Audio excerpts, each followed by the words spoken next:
There's been so much going on with the Dovu team lately that I just had to get them back. Today we have the CTO, Matt Smithies, back again. Welcome so much, Matt. I appreciate you coming. Thank you so much, Brandon. It's an absolute pleasure to be here again, and for you just to pick us out from the rough again and want to have a lovely chat with us. So happy to be here. Great. So, Matt, to get started, can you give us a review of what Dovu is and how it uses Hedera?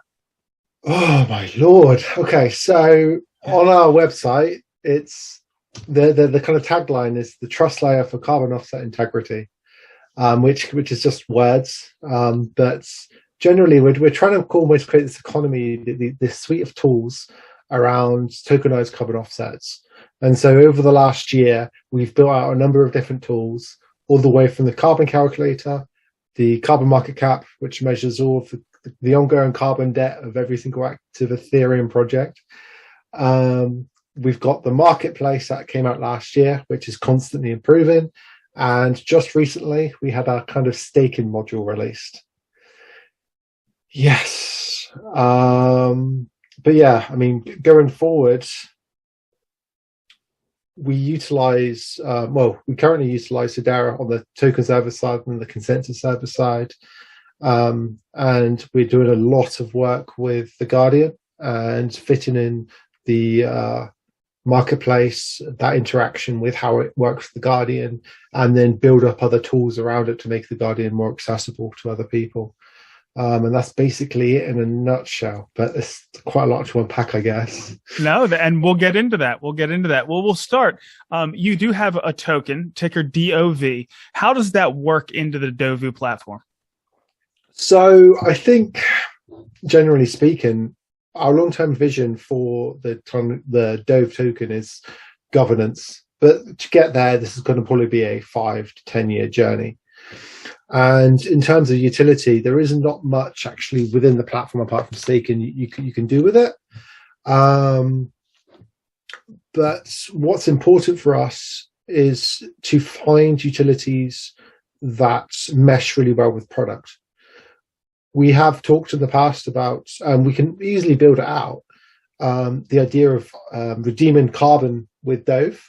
And there are actually HIPs that have just released, the buyable HIP that Justin Natwell, and I've added a little bit too, has released. And those sorts of features would act really well. So in kind of, imagine, if you will, there is someone that grows carbon or supplies carbon in like anywhere in the world. The ability for them to mint their own tokens and then to give them Dove and instantly return that in a non-custodial fashion is like the vision, the end goal when it comes to purchases. But on the kind of decentralized finance side, which we'll talk about later, I believe there are huge opportunities within reputational collateralization and potentially this idea of what if a carbon credit could have almost this insurance. So if there was a bad actor, how can someone get their like value back or perhaps be compensated with Dove to make up for that? And so this is just to reiterate, it's important for us to find things that mesh, not just glue utilities on top. Sure. No, makes perfect sense. You've mentioned staking a couple times already. So if somebody needed to stake Dove right now, how would they do that? And where do the returns come from? How's that mechanism work? Yeah. So the way we're approaching staking, it's unlike 99% of any staking platform anyone probably has ever used. And we're rolling this out in phases. So phase 1 is going to be 50 users, and that's going to be locked in for the next 2 weeks. Everyone is having a lot of fun with it. And then after these 2 weeks, we're probably going to roll in another 100 to 150 users to make up those figures. And depending on how these kind of processes goes, then we'll eventually release it into the wild and let everyone come in. The current APY, I think it started around over 60%.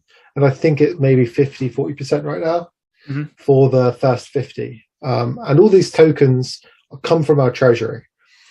We have approximately 600, let's say 550 to 600 million tokens in our treasury, which we need to distribute.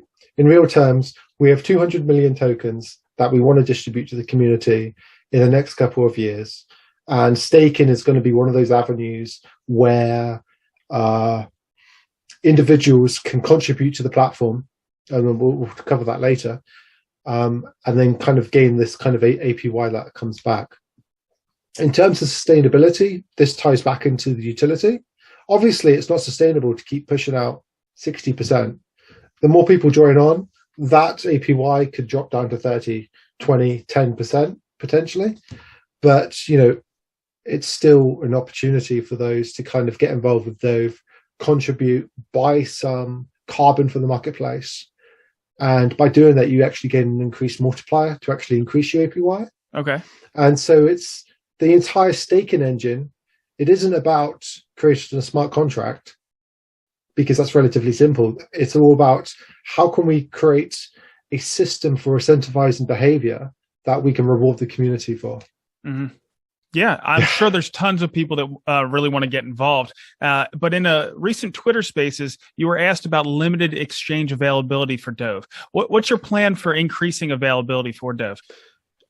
This is going to be really short and frustrating for everyone. That's fine. We are working on it behind the scenes, and we have been doing so for months.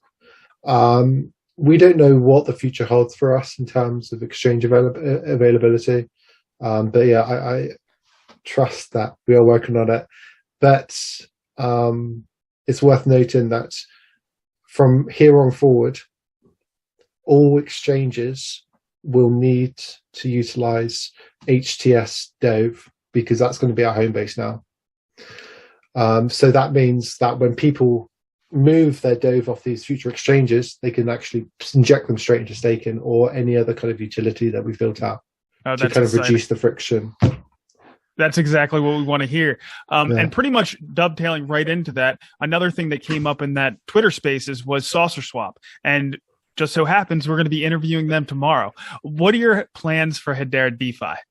Yeah, it's weird because it's like, how would you define DeFi, like in Ethereum or even just in Hedera? I'm really interested. I actually have a very broad definition of DeFi. There's the traditional DeFi that you have with Pancake Swap and Sushi Swap and all that kind of stuff. But I think, tokens in general, tokenizing all kinds of assets, all falls into DeFi because they become bearer assets, and you can trade them back and forth, and you don't even really need an exchange. So I have a pretty broad definition. So what are your thoughts? It's funny. I mean, I know I jumped back to staking again. You must be sick of this word by now. No. But I would actually consider the way we've approached staking to probably be within the realms of DeFi actually on Hedera. Because if you look at the actual Dovu token, it's been around for 4 years. You can on-ramp and off-ramp on it through HBAR, and there's this tradable entity that has real value. Yeah, and that's all done without smart contracts, for better or for worse. And I think generally when we think about DeFi, my broad vision is, obviously utilizing building up smart contracts. Like, what if there was a method to almost create this idea of decentralized reputational energy and collateralization with the Dovu token? So actors that take part in the creation of Dove, these kind of carbon credits, could have the reputational energy within the network. And so if there was, coming back to earlier, potentially this idea of insuring carbon credits with Dove as the mechanism. Yeah. So yeah, it's a long way off, but it's the mind boggles. It's a long trip, right? This is a marathon, not a sprint. Yes. But no, you brought up, the benefits of level 1 tokens, tokens built directly with HTS rather than with a smart contract. And I've been really curious about the benefits for that as well. So we're actually going to get Lehman on next week, and he's going to run us through some of that. So I'm excited about that one. I know it's going to be fun. It's things like, I firmly believe that HTS has only really been out for like a year now, let's say, if that. And with all the different features, especially with royalties, there are so many things that haven't actually been unlocked or explored yet. It's like, I remember speaking to someone on Twitter Spaces, and there's this idea of, if you had this token with ongoing royalties, that could act almost like a carbon offset emissions as it goes through like a logistics supply chain. You know? I can see that. Yeah. And you couldn't necessarily do that as safely on like just the smart contracts or something. Sure. Well, we'll get the skinny next week, but it is exciting for sure. Definitely. So, according to the executive order that just came out from the White House, they want to focus on, and I quote here, potential uses of blockchain that could support monitoring or mitigating technologies to climate impacts, such as exchanging of liabilities for greenhouse gas emissions, water, and other natural or environmental assets. It sounds like they're almost talking directly to Dove there. What are your thoughts on the executive order? It's tricky because it's too early to comment on what the outcome will be. Like, we can get giddy and excited about it, but what does this mean 3 to 6 months from now when the reports come out? And you know, I hope that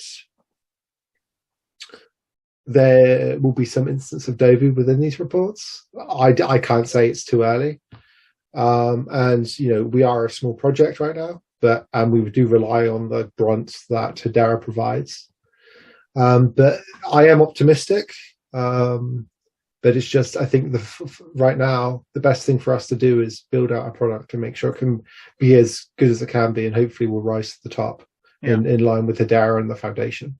Well, I think you're positioned pretty well either way. I mean, I think it was a positive overall for the space, and certainly the use cases that are building environmental things on top of Hedera. Wow. So we're also interviewing the HBAR Foundation on their new sustainability fund. From what I understand, you're one of the first, if not the first grantee. What kind of support are they supplying, and what's the roadmap for the partnership look like at this point? Oh, wow. So it was, truth be told, the entire process was a long process, and we were so happy that the news finally dropped last week. But, you know, the thing is, like, we can't necessarily go into the specifics. For me, if it was me, I would tell everyone everything, but I should probably keep my mouth shut for this. But we received a sizable upfront grant, but the majority of the grant is actually tied to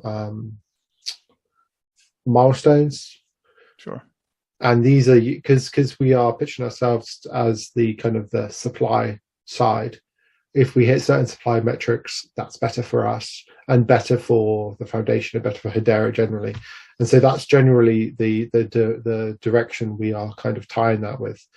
And as we develop our roadmap going forward that you can visit, these specific items that we're building out are going to be tied back to the grant. So there's a bit there. But, you know, for us generally, the sustainability front of Hedera is all around the Guardian. It's all around proving auditable carbon credits. And if as we're part of that and a flagship of that, then that puts us in good standing. Sure. Bit vague. Yeah, and avoiding the question, but still. That's okay. That's okay. Well, I guess to wrap it up here, I'll give you the floor. Do you have any final thoughts or anything you'd like to bring up? Oh my Lord. I think this year at Dovu is going to be very exciting for a number of different reasons. When we open up staking to the public, when we start Operation Blood Moon, there is going to be a lot of opportunity for the community to contribute, for, you know, the community to contribute, to get rewards in return for what they provide. And I really just want to branch out and welcome anyone into the community who wants to kind of be part of Dovu at these early stages to actually build with us and provide us insight and kind of help us build the product to be the best it can be. So for viewers that want more information on this, where should they go? Yeah, you can go to the Dovu Twitter, but the Discord has been ramping up recently a lot. Okay. And so that's going to be the best place, I think, going forward. Okay. Yes. Good stuff, Matt. Thank you so much for coming on again. Thank you so much for having me on again.